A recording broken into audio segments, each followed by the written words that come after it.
ओम शांति। 19 अक्टूबर 2023 के ईश्वरीय महावाक्य हैं। आज के मुरली क्लास में स्वयं निराकार शिव परमात्मा जो हम रूहानी बच्चों को ईश्वरीय स्टूडेंट बनाकर भगवान पढ़ाते हैं, तो इस खुशी के नशे में सदा झूमते रहो और देह भान से न्यारे होकर परमात्मा के प्यारे बनकर सदा आत्मा निश्चय बनकर उस परम पिता परमात्मा के एकदम नजदीक और सानिध्य में खुद को अनुभव करें। आज के ईश्वरीय महावाक्यों में मीठे बाबा ने कहा, मीठे बच्चे, पढ़ाई कभी भी मिस नहीं करना है। पढ़ाई का शौक तब रहेगा जब पढ़ाने वाले बाप में अटूट निश्चय होगा। निश्चय बुद्धि बच्चे ही सर्विस कर सकेंगे। निश्चय नहीं होगा तो सर्विस कैसे करेंगे? प्रश्न है, बाप दादा को बच्चों की कौन सी बात सुनकर बहुत खुशी होती है? उत्तर में बाबा ने कहा, जब बच्चे सर्विस समाचार का पत्र लिखते हैं, बाबा आज हमने फलाने को समझाया, उसको 2 बाप का परिचय दिया, ऐसे ऐसे सेवा की, तो बाबा उन पत्रों को पढ़कर बहुत खुश होते हैं। याद प्यार व खुश खैराफत का पत्र लिखने से बाबा का पेट नहीं भरता। आप कह दो कि बाबा आज हमने इतने समय याद किया, आज हमने आपको बैठ कर के 2 घंटे योग से ये शक्तियों से भरपूर किया, तो बाबा को पेट थोड़ी भर जाएगा। बाबा कहेंगे, लेकिन जो मेरे बिछड़े कल्प पहले बच्चे थे उनको तो तुमने एक भी लेकर के ढूंढ करके नहीं आए। हमें तो वो बच्चे चाहिए जो कल्प पहले बिछड़े थे, और वो वापस अभी बुलाने के लिए तुम बच्चों को ही तो सेवा करनी होगी, परिचय देना होगा। तो बाबा क्या कह रहे हैं, याद प्यार व खुश खैराफत का पत्र लिखने से बाबा का पेट नहीं भरता। बाबा अपने मददगार बच्चों को देख खुश होते हैं, इसलिए सर्विस करके समाचार लिखना है कि बाबा आज मैंने इतनों को आपका परिचय दिया। बाबा कहते हैं, यदि खुद कमाया खुद खाया तो क्या किसी को एहसास होगा? आपके पास लाखों का धन हो, आप खूब लग्जरी लाइफ को जी रहे हैं, लेकिन यदि किसी गरीब को यह सब नहीं है तो उसे क्या एहसास होगा? आपका तो आपके पास ही रहेगा, है ना। तो गरीब निवास बाप हम बच्चों को ये ज्ञान दे रहे हैं ताकि और भी सोई हुई नींद से बच्चों को जगाना है। तो बाबा ने हम बच्चों को निमित्त चुना है ना। गीत है, चलो चले माँ। ओम शांति। बच्चे जानते हैं कांटों से फूलों की दुनिया में जाना है। ये कौन सी दुनिया है? कांटों की दुनिया है, दुख देने वाली दुनिया है, रावण राज्य है, मायावी राज्य है, झूठी माया झूठी काया झूठा सब संसार।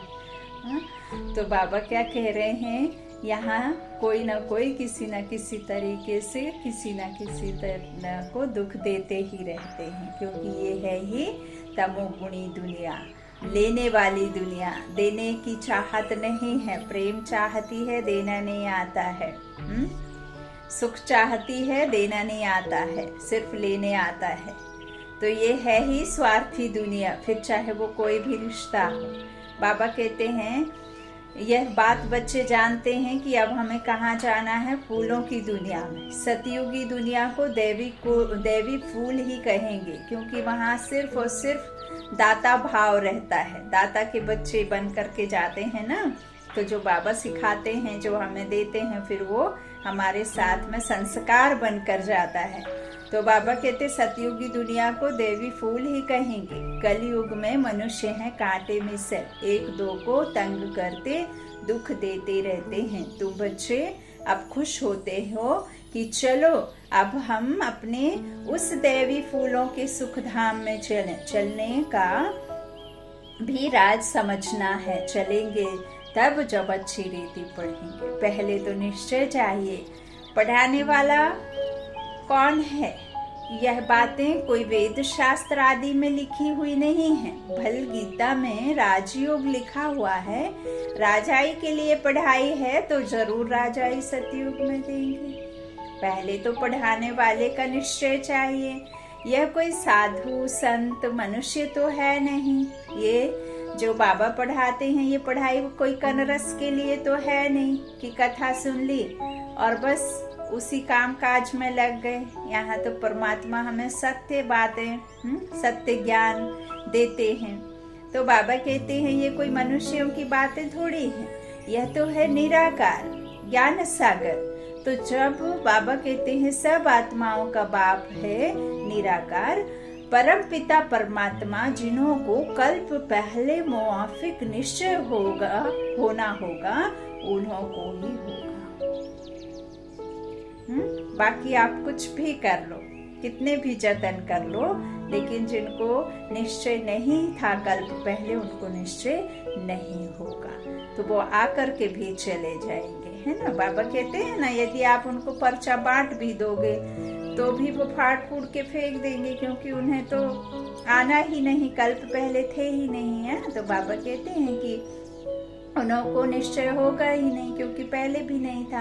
तुम देखते हो फूलों की दुनिया, स्वर्ग में चलने के लिए हर एक का अपना अपना पुरुषार्थ है। पहले जब निश्चय हो तो झट पढ़ाई में लग पड़े। शास्त्रों में कृष्ण भगवान वाच लिख दिया है, साथ साथ लिखा भी है रुद्र ज्ञान यज्ञ।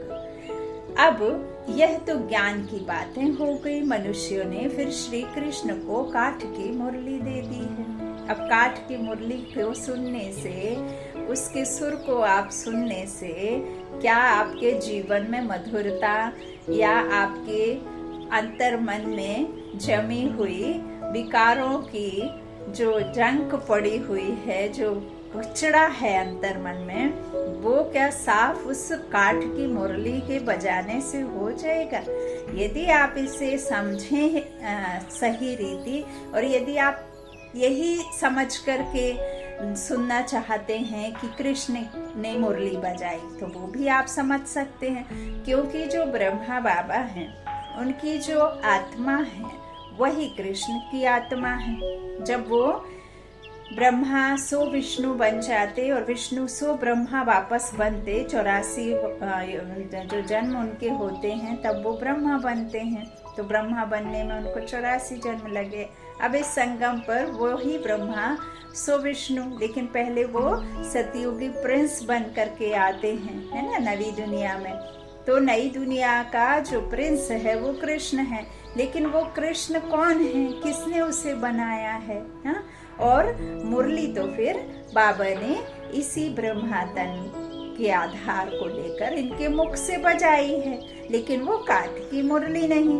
भगवान जो ज्ञान, गीता ज्ञान देते हैं, गीता ज्ञान अर्थात गीता को माता कहा है, तो परमात्मा ने जो मनुष्य रूपी सृष्टि का हमें आदि मध्य अंत का ड्रामा जो बताया है, चारों युगों का, तीनों लोकों का, जो सब हमें देवी देवताओं का और मनुष्यों का राज्य जो परमात्मा ने समझाया है, रावण राज्य और राम राज्य का, तो वो परमात्मा ने जो कृष्ण की आत्मा ब्रह्मा बन जाती है वही तन को लेकर के परमात्मा ने सुनाया। अब कृष्ण तो सतो प्रधान वाले अवस्था संपूर्ण निर्विकारी 16 कला संपूर्ण है, तो उस समय पर परमात्मा कैसे आएंगे? और बच्चे का तन तो ले ना सके, सतो दुनिया में आ ना सके, तो यह तमो प्रधान दुनिया में ही वो आएंगे। तो बाबा ये सब बैठ मुरली के महावाक्यों में बाबा समझाते हैं। बाबा कहते हैं लिख दिया है, हाँ, कि कृष्ण भगवान वाच, साथ साथ लिखा भी है रुद्र ज्ञान यज्ञ। बाबा कहते हैं श्री कृष्ण को काठ की मुरली दे दी है। गायन भी है ना, तेरी मुरली में है जादू, तेरी मुरली में जादू है खुदाई। हाँ? अब काठ की मुरली में तो खुदाई जादू हो ना सके, मुरली सुन लेंगे। कहा सुना, उसमें कथाओं में है कि गौएं, पूरे पशु पक्षी सब आ जाते थे, इतना मीठा सुर बजता था। तो यहाँ परमात्मा भी तो सतो प्रधान पूरे विश्व को, पूरे दुनिया को ही बनाते हैं ना, 5 तत्व सहित पूरी दुनिया को सतो प्रधान बनाते हैं। ये ज्ञान मुरली से ही बाबा कहते हैं कि स्थापना, विनाश और जो पालना होती है। हाँ, तो फिर अपना अलग अलग तरीका बाबा का समझाने का है। बाबा कहते हैं वह तो मुख से मुरली बजा सकते हैं, लेकिन उसमें कोई जादू, खुदाई जादू हो ना सके। श्री कृष्ण का बचपन ही दिखाते हैं, आपस में खेलते कूदते रहते।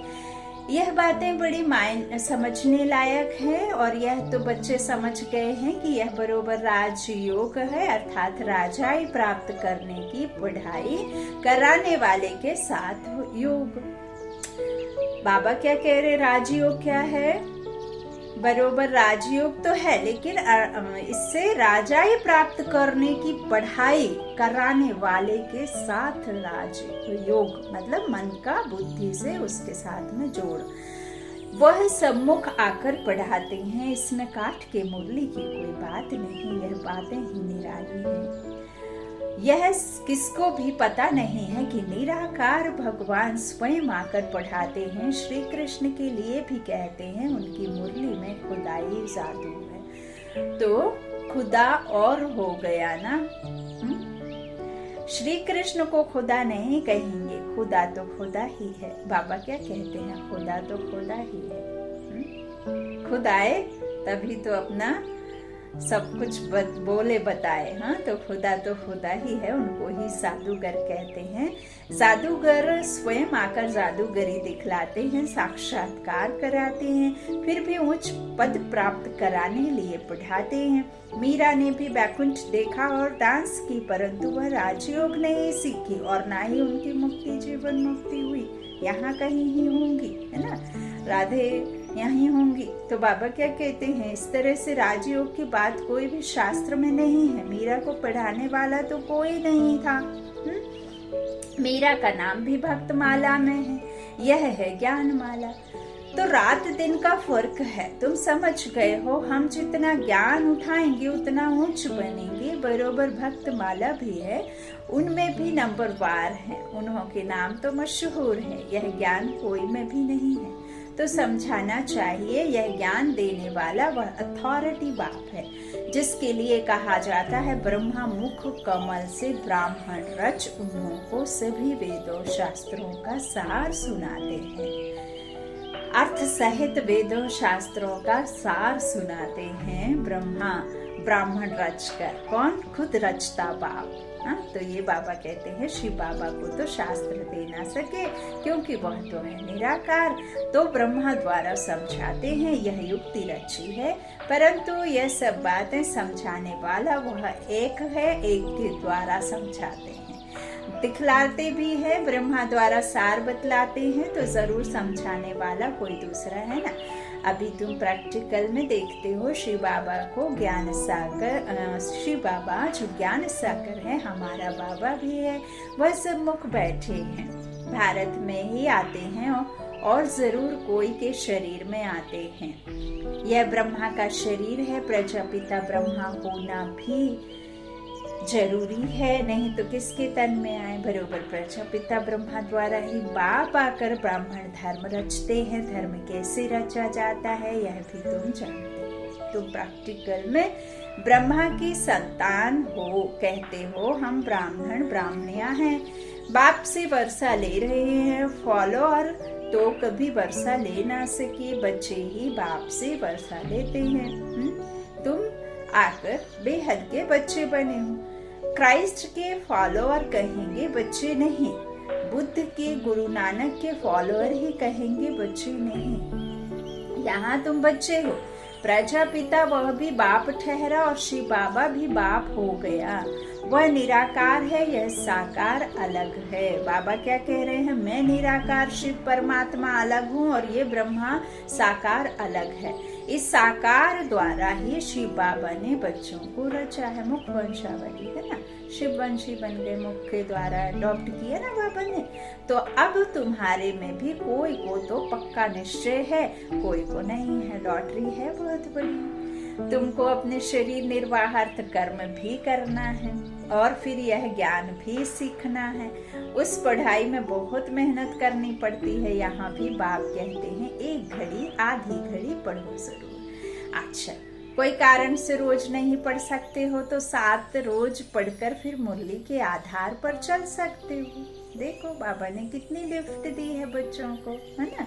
नहीं पढ़ पाते हो, रोज सेंटर जाकर मुरली नहीं सुन सकते हो, कोई कारणवश आप नहीं कुछ कर पाते हो, बाबा के इतना जा करके वहाँ बैठ करके घंटों घंटों योग नहीं कर पाते हो, तो बाबा ने कितनी लिफ्ट दी है कि 7 रोज पढ़ लो, मतलब 7 रोज का कोर्स उठा लो और फिर उसके बाद में उस भट्टी में पकने के बाद मुरली के आधार पर चल सकते हो। मुरली में तो पूरा दुनिया का बाबा ने बता दिया है ना। तो बाबा कहते बेहद का सारा इसमें राज है। लक्ष्य पकड़ लिया, बाकी है टाल डाल पत्ते आदि को समझना। वह सब भी चक्र में आ जाता है। ये सब डिटेल है। सार तो सिर्फ यही है कि मेरा बाबा, हाँ, मैं आत्मा और वो परमात्मा, हम उसके बच्चे, और हम जितना उसे याद करेंगे उतने हमारे विकर्म विनाश होंगे, पापों से हमें मुक्ति मिलेगी और हम जो श्रेष्ठ कर्म अपने बनाएंगे तो नई दुनिया के मालिक बनेंगे, नहीं तो फिर यहीं पड़े रहेंगे। तो सिर्फ आत्मा और परमात्मा, मैं कौन मेरे कौन का रहस्य समझ लिया, बाकी सब है डिटेल, हाँ, जिसमें जाने का कोई है नहीं। लेकिन बाबा कहते बाकी लक्ष्य पकड़ लिया, बाकी है टाल डाल पत्ते आदि को समझना। वह सब भी चक्र में आ जाता है। तुमको 84 जन्मों का राज भी समझाया। झाड़ में डिटेल है, चक्र में नटशेल है। समझाया भी यह है वैरायटी मनुष्य सृष्टि के धर्म है। झाड़ पे दिखाया ना, तो पहले एक धर्म रहता है, फिर वृद्धि होती है। झाड़ भी दिखाया है कैसे फाउंडेशन निकलता है, कितना सहज राज है। ड्रामा और झाड़ को समझना है, बुद्धि में धारण करना है और दूसरों को समझाना है। 2 बाप की पॉइंट तो जरूर समझानी है। बेहद के बाप से स्वराज्य मिलता है, इसलिए राजयोग जरूर सीखना पड़े। परमपिता परमात्मा ही स्वर्ग की स्थापना करते हैं, जिसको कृष्णपुरी भी कहते हैं। कंसपुरी में तो कृष्णपुरी स्थापन हो ना सके, इसलिए संगम रखा हुआ है। तुम बच्चों के लिए यह संगम युग है, बाकी और सबके लिए कलयुग है। तुम ही संगम से फिर सतयुग में जाने वाले हो, यह निश्चय चाहिए। अभी हम संगम पर हैं, संगम युग याद रहे तो सतयुग भी याद रहे और सतयुग स्थापन करने वाला भी याद रहे। परंतु घड़ी घड़ी भूल जाते हैं। तुम समझते हो अभी हम संगम पर हैं। बेहद का बाप आते ही है कल्प के संगम युगे। गीता में भूल कर दी है। गीता से ताल्लुक रखने वाले सिर्फ भागवत महाभारत आदि हैं। गीता से ताल्लुक रखने वाले सिर्फ भागवत महाभारत आदि हैं। बाप समझाते हैं तुम सब सीताएं हो, मैं राम हूँ। तुम आत्माएं सीताएं हो जो रावण की गिरफ्त में हो, और मैं निराकार राम हूँ जो तुम आत्माओं को, तुम सीताओं को इस दुख की दुनिया में रहने नहीं देता हूँ। रावण राज्य से तुम्हें छुड़ाता हूँ, लिबरेट करता हूँ ना। तो तुम रावण राज्य रूपी लंका में पड़े हो। कोई लंका ऐसे नहीं कि श्रीलंका में थी तो उसे आग लगाई, फलाना ढिकाना, ऐसे सब नहीं। यहाँ तो सब कुछ खत्म होना है। तो बाबा कहते हैं तुम लंका में पड़े हो, हाँ। अब वह लंका नहीं, ऐसे नहीं वहां कोई रावण राज्य था। सतयुग में लंका आदि होती नहीं, ना कोई कंस, कोई शूर्पणखा, कोई इस तरह के राक्षसी वहां प्रवृत्ति वाले कोई होते नहीं। उस तरफ बौद्ध धर्म बाबा कहते धर्म है। अभी बौद्ध धर्म बहुत फैला हुआ है। अब यह तो बच्चों को समझाया गया है। भारत पहले बिल्कुल पवित्र था, सुख शांति थी, एक ही देवी देवता धर्म था। पहले तो यह निश्चय पक्का रहना चाहिए कि यह हमारा बेहद का बाप है, उनसे वर्षा लेना है। अच्छा, आशीर्वाद तो देते आए हैं, दूधो नहाओ पूतो फलो, लेकिन बाबा कहते हैं अभी तो इस कलयुगी दुनिया में सही रीति पानी नहीं मिल रहा नहाने के लिए, तो दूधो नहाओ पूतो फलो कैसे होंगे? किसी के 10 तो किसी के 1 भी नहीं तो फिर किसी के देखो तो कितनी पीढ़ी से नहीं है, बच्चे भी है ना। दूधो नहाओ पूतो फलो। तो बाबा कहते हैं ये सब जो आशीष है ना, सब मेरे द्वारा दिए सतयुग त्रेता के राज्य में तुम्हें प्राप्त होते हैं। बाकी यहाँ तो कर्मों के अनुसार दुर्गति में चले जाते हैं ना। रावण राज्य है, जितना जिसके विकर्म, जितने जिसके पाप, उतने ही उसको सजा। हाँ, सजा कोई उधर नहीं जा मिलती है जब आपका शरीर छूट जाता है, यहाँ ही मिलनी है सब कुछ। यहाँ कहते ना, स्वर्ग यहाँ नर्क यहाँ। हाँ, तो ये नर्क में ही आपको मिलेगी सजाएं। बाबा कहते हैं, तो बाबा कहते हैं कि निश्चय पक्का रहना चाहिए कि यह हमारा बेहद का बाप है, उनसे वर्षा लेना। पुरुषार्थ में कभी चूकना नहीं है, निश्चय बेकर पुरुषार्थ भी कैसे करेंगे। बाप पढ़ाते हैं, उनसे स्वर्ग का, सदा का, सुख का वर्षा मिल रहा है, यह तो सर्टेन है, पक्का है। ये कोई मुख की बात नहीं, मनुष्यों की बात नहीं, साधु संतों की बात नहीं, ये स्वयं ईश्वरीय महावाक्य है, तो ये पक्का है। स्कूल में विगर निश्चय अथवा एम ऑब्जेक्ट थोड़े ही बैठेंगे, ऐसे ही थोड़ी बच्चों को धक्का देके स्कूल भेज देते हैं टाइम पास के लिए। आजकल भले किसी किसी के मन में आता है कि ये 3 घंटे के लिए, 4 घंटे के लिए चला जाए तो मेरे घर का काम हो जाएगा, लेकिन कुछ ना कुछ एम ऑब्जेक्ट होती है कि बच्चे जा रहे हैं, मतलब वो अपने जीवन में अपने पैरों पर खड़ा होने के लिए अच्छे पद प्राप्त करेंगे, अच्छी पढ़ाई करेंगे, अपना फ्यूचर संभालेंगे, अपने परिवार को अच्छे से लग्जरी लाइफ के साथ जीवन दे पाएंगे, है ना कुछ ऐसे ही नहीं डॉक्टर इंजीनियरिंग कर लेते हैं। तो बाबा क्या कहते हैं, यहाँ भी तो कौन सी आपकी एम ऑब्जेक्ट है, यहाँ मनुष्य से देवता बनने की है ना। यहाँ पे आपको पूरी दुनिया पर राज्य करने की है, एक राज्य, है ना। तो महाराजा महारानी बनने का ये जो पढ़ाई है ना, बाबा कहते हैं ना, नर से नारायण बनने की पढ़ाई। तो बाबा कहते हैं ऐसे ही नहीं बैठ जाते हैं बिना निश्चय के पढ़ाई करने, वहाँ तो सब्जेक्ट बहुत होती है, मार्जिन होती है, यहाँ तो एक ही सब्जेक्ट है। एक ही सब्जेक्ट से कितनी बड़ी राजधानी स्थापन हो जाती है। जो नहीं पढ़ते हैं तो पढ़े हुए के आगे भरी ढोएंगे। हाँ, अब भले ही एक ही क्लास में जाकर के MBBS करते हैं, BE करते हैं, लेकिन कोई सिविल इंजीनियर जैसे कोई रोड के किनारे खड़ा होता, फिर कोई सॉफ्टवेयर में जाकर के बड़े बड़े प्लान भी बनाते हैं, हेलीकॉप्टर के सॉफ्टवेयर बनाते हैं, है ना, फ्लाइट के बनाते हैं। नहीं तो फिर कई का पगार एडवोकेट का 1000 रुपये तो कई का लाख 1.5 लाख होता है। एक ही टीचर पढ़ाता है, एक ही क्लास में जाते हैं, ट्यूशन भी लगाते हैं, उसके बाद भी देखो। तो यहाँ भी परमात्मा क्या कह रहे हैं, जैसा जिसका पुरुषार्थ वैसा उसका पद। तो बाबा क्या कह रहे हैं, जितना जैसे नंबरवार पढ़ाई पढ़ोगे वैसे फिर जाकर के उधर पद पाओगे, नहीं तो फिर भारी ढोओगे। हाँ, तो प्रजा में भी जो अच्छी प्रजा होंगी उनके आगे कम दर्जे वाली प्रजा भरी ढोएगी। प्रजा भी नंबरवार तो है ना, कोई गरीब कोई साहूकार, एक ना मिले दूसरे से। और यहाँ भी आत्मा, बाबा कहते हैं, शरीर लेकर के आती है, लेकिन यहाँ भी ड्रामा एक दूसरे से थोड़ी मैच करता है, एक ना मिले दूसरे से। तो कैसा यह ड्रामा है, सभी मनुष्यों के फीचर्स ड्रामा में नूंद हैं पार्ट बजाने के लिए। और बाबा ने ये भी कहा है कि जो आपके फेस के जो मिलती है ना सुंदरता, ये हाथ पैर नाक नक्श की, वो भी आपके कर्मों के हिसाब से मिलती है। तो कितनी गुहा बातें हैं, बाबा कहते हैं। सभी मनुष्यों के फीचर्स ड्रामा में नूंद हैं, कोई अंधा कोई लूला कोई लंगड़ा, तो उसके भी कर्म विकर्म जो है उस हिसाब से ही उनको मिलता है जन्म। तो कितनी गुहा बातें हैं जो धारण कर यथार्थ रीति समझाना है। सब तो नहीं समझा सकते, कितनी अच्छी बातें समझाते हैं। निश्चय में है ही विजय है, निश्चय में ही विजय है। निश्चय होगा तभी पढ़ेंगे। कोई भी तो संशय बुद्धि हो, पढ़ाई को छोड़ देते हैं। अहो माया झट तूफान लगाए, संशय में डाल देती है। संशय बुद्धि विंशति, चढ़े तो चाखे बैकुंठ रस, गिरे तो चकनाचूर। फर्क तो बहुत है, गिरे तो एकदम चंडाल, चढ़े तो एकदम बादशाह। सारा पढ़ाई पर मदार है। आगे कभी सुना कि निराकार शिक्षक कैसे होता है? अभी शिव बाबा द्वारा हम सुनते, तुम सुनते हो, तुमको निश्चय हुआ है मैं तुम्हारा बाप हूँ। हाँ, बाबा कहते पतित पावन भी हूँ, नॉलेजफुल भी कहते हो। नॉलेज से चक्रवर्ती राजा बनना है या निश्चय होना चाहिए ना।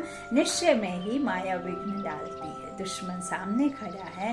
तुम जानते हो माया हमारी दुश्मन है, घड़ी घड़ी धोखा देती है, पढ़ाई में संशय डाल देती है। बाबा कहते हैं संशय बुद्धि विंशंति, मतलब आपको जैसे ही उस सीट से अपसेट हुए, परमात्मा की याद, परमात्मा कहते हैं ना मेरी याद का गले में ताबीज पहन लो। बाकी कोई स्थूल में ताबीज पहन लेने से आपका कोई भी बात कहना चाहिए बेड़ा पार नहीं कर सकता, कोई उलझनों को सुलझा नहीं सकता है।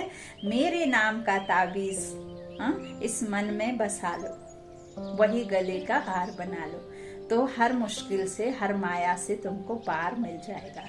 तो बाबा कहते हैं तुम जानते हो माया हमारी दुश्मन है।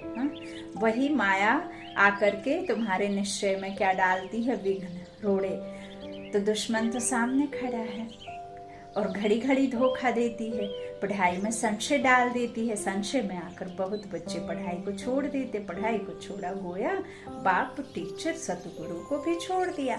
वह तो गुरु बदलते रहते हैं, अनेक गुरु करते हैं, यह तो एक ही सतगुरु है। यह अपनी महिमा नहीं करते हैं, बाप अपना परिचय देते हैं, भक्त लोग गाते हैं ना शिवाय नमः, तुम मात पिता, लेकिन जानते कुछ भी नहीं, सिर्फ कहते रहते हैं, पूजा करते रहते हैं। तुम अभी जान गए हो शिव कौन है। शिव के बाद फिर आते हैं ब्रह्मा सरस्वती, लक्ष्मी नारायण बाद में आते हैं, थर्ड पोजीशन है उनकी। पहले शिव बाबा, फिर ब्रह्मा विष्णु शंकर। बाप कहते हैं मैं पहले पहले ब्रह्मा में प्रवेश करता हूँ, इनको पहले रचता हूँ, ब्रह्मा द्वारा स्थापना, फिर ब्रह्मा ही विष्णु बन पालना करते हैं। यह सब पॉइंट्स नोट करनी चाहिए, फिर किसको समझाने की कोशिश करनी चाहिए। कोई तो बहुत अच्छा समझाते हैं, बाबा की तो बात ही अलग है, कभी शिव बाबा समझाते, कभी यह भी समझाते हैं। तुम हमेशा समझो शिव बाबा समझाते हैं। शिव बाबा को याद करने से विकर्म विनाश होते हैं।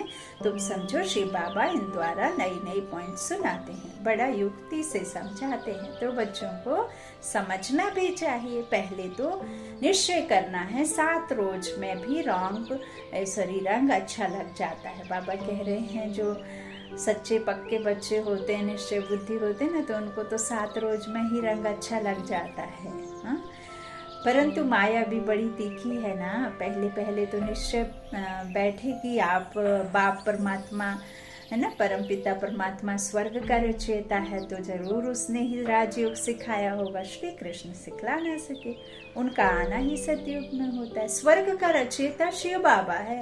अगर कोई कहे श्री कृष्ण के तन में आया, परंतु श्री कृष्ण तो उस रूप में आ ना सके। उसे द्वापर में ले गए, द्वापर में तो वो मनुष्य में आ जाते हैं। हाँ, तो बाबा कहते हैं वहां आ ना सके, उनका आना ही सतयुग में होता है, और वो भी लक्ष्मी नारायण बनते हैं तो उनके फीचर्स सब बदल जाते हैं, फिर उनकी रजो अवस्था हो जाती है ना, बाल्य अवस्था खत्म हो जाती है। बाबा कहते बाबा किसी के गर्भ से तो जन्म नहीं लेता है ना, स्वयं भू, जिसके कोई माता पिता ना हो वो स्वयं है। तो इनके तन में प्रवेश कर इनका भी परिचय देता है ब्रह्मा का, कि इनका नाम ब्रह्मा हमने क्यों रखा, यही शुरू से लेकर अंत तक पाठ बजाते हैं, सबसे पहले और सबसे अंतिम तो अंतिम में, फिर मैं लेता हूँ इसमें अवतरण। तो तुम्हारे भी बहुत अच्छे अच्छे नाम रखे थे, कितने बच्चों के नाम आए, वंडर है ना, फट से तो 250 के नाम आ गए। इतने नाम तो यहाँ के ब्राह्मण लोग दे ना सके, संदेशी फट से नाम ले आई। बेहद के बाप ने नाम रखे, वंडर है, वंडरफुल बाप, वंडरफुल एम ऑब्जेक्ट। तुम 100 राजाओं के राजा बनेंगे। लक्ष्मी नारायण का चित्र बड़ा क्लियर है, ऊपर मित्र मूर्ति का चित्र बड़ा एक्यूरेट है। 84 जन्म भी जरूर लेने हैं, कलयुग का अंत, पतित सतयुग की आदि पावन। बच्चों को सर्विस का सबूत देना चाहिए। बाबा हमने भी यह छोटे छोटे पर्चे छपवाए, ऊपर में शिव त्रिमूर्ति और 2 बाप का परिचय हो, यह पॉइंट जरूर होनी चाहिए। ऐसे ऐसे पर्चे छपवा कर खूब सर्विस करके समाचार देना चाहिए, तब बाप की दिल पर चढ़ेंगे। चिट्ठी सिर्फ खुश खैराफत की नहीं, बाबा कहते सर्विस करके समाचार लिखना है कि बाबा यह सर्विस की, सिर्फ याद प्यार लिखने से बाबा का पेट क्या भरेगा। आज फलाने को समझाया, आज पति की सर्विस की, बहुत अच्छा, खुश हुआ, ऐसे ऐसे सर्विस की समाचार बाबा को लिखना है। 2 बाप की पॉइंट मुख्य हैं। बेहद का बाप है ही स्वर्ग का राज्य भाग्य देने वाला। तुम कितने मीठे मीठे बच्चे हो, बाप समझाते हैं, यह सब अडॉप्टेड चिल्ड्रन हैं। इतने सब तो धर्म के बच्चे ही हो सकते हैं, वह धर्म के फॉलोअर्स होते हैं। यहाँ तुम बच्चे हो, तुम बच्चे हो, बाप भी ऐसे बच्चों को देख खुश होते हैं। यह सब हमारे बच्चे हैं। अभी अंत का पाठ बजा रहे हैं। स्वर्ग की स्थापना में मदद करने लिए मेरे साथी बने हैं। यह है रुद्र शिव बाबा का राजस्व अश्वमेध ज्ञान यज्ञ। अश्व बाबा ने शरीर को कहा है राजाई प्राप्त करने के लिए, राजस्व प्राप्त करने के लिए बाबा ने जीते जी अपने तन मन धन से इस रुद्र शिव बाबा के यज्ञ में क्या करने कहा है, आहुति देने कहा है। तन मन धन से समर्पित हो जाओ, सब कुछ सौंप दो। तो बाबा कहते हैं यह है रुद्र शिव बाबा का राजस्व अश्वमेध ज्ञान यज्ञ। शिव बाबा स्वर्ग की स्थापना कैसे करते हैं? पहले ब्रह्मा और ब्राह्मणों द्वारा रुद्र ज्ञान यज्ञ रचते हैं जिससे स्वर्ग की स्थापना होती है। तो जरूर ब्राह्मणों को ही यह संभालना है। अच्छा, मीठे मीठे सिकीलाधे बच्चों प्रति माता पिता बाप दादा का याद प्यार और गुड मॉर्निंग। रूहानी बाप की रूहानी बच्चों को नमस्ते। हम रूहानी बच्चों की रूहानी माता पिता बाप दादा को याद प्यार और गुड मॉर्निंग। शुक्रिया बाबा, शुक्रिया।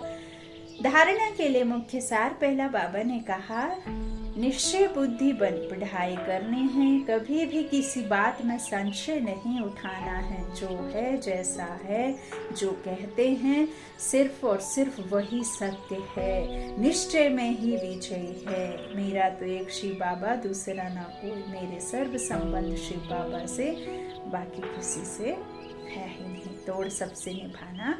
दूसरा, बाप का साथी बन स्वर्ग की स्थापना में पूरा मददगार बनना है। यज्ञ की संभाल करने वाला पक्का ब्राह्मण बनना है। वरदान है ज्ञान स्वरूप बन, कर्म फिलॉसफी को पहचान कर चलने वाले कर्म बंधन मुक्त भाव। कई बच्चे जोश में आकर सब कुछ छोड़ किनारा कर तन से अलग हो जाते, लेकिन मन का हिसाब किताब होने कारण खींचता रहता।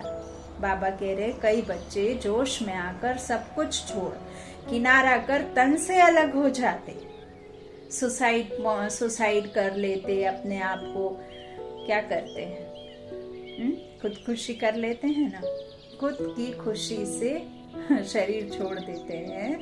तो बाबा कहते हैं लेकिन आपकी जो आत्मा में पुराने पाप विकर्मों का या जो भी कर्मों का हिसाब किताब है वो शरीर के साथ कभी खत्म नहीं होता, वो साथ ही जाएगा। और जैसे ही दूसरे जन्म में आपका थोड़ा सा उम्र होएगा और वो सब हिसाब किताब साथ चलने लग जाएंगे, तो वो हिसाब किताब बाबा कहता है आपके मन को खींचता रहता है, बुद्धि जाती रहती है, यह भी एक बड़ा विघ्न बन जाता है। इसलिए कोई से किनारा भी करना है तो पहले निमित्त आत्माओं से वेरीफाई कराओ, क्योंकि यह कर्मों की फिलॉसफी है। जबरदस्ती तोड़ने से मन बार बार जाता रहता है। तो ज्ञान स्वरूप होकर कर्म फिलॉसफी को पहचानो और वेरीफाई कराओ तो सहज कर्म बंधन से मुक्त हो जाएंगे।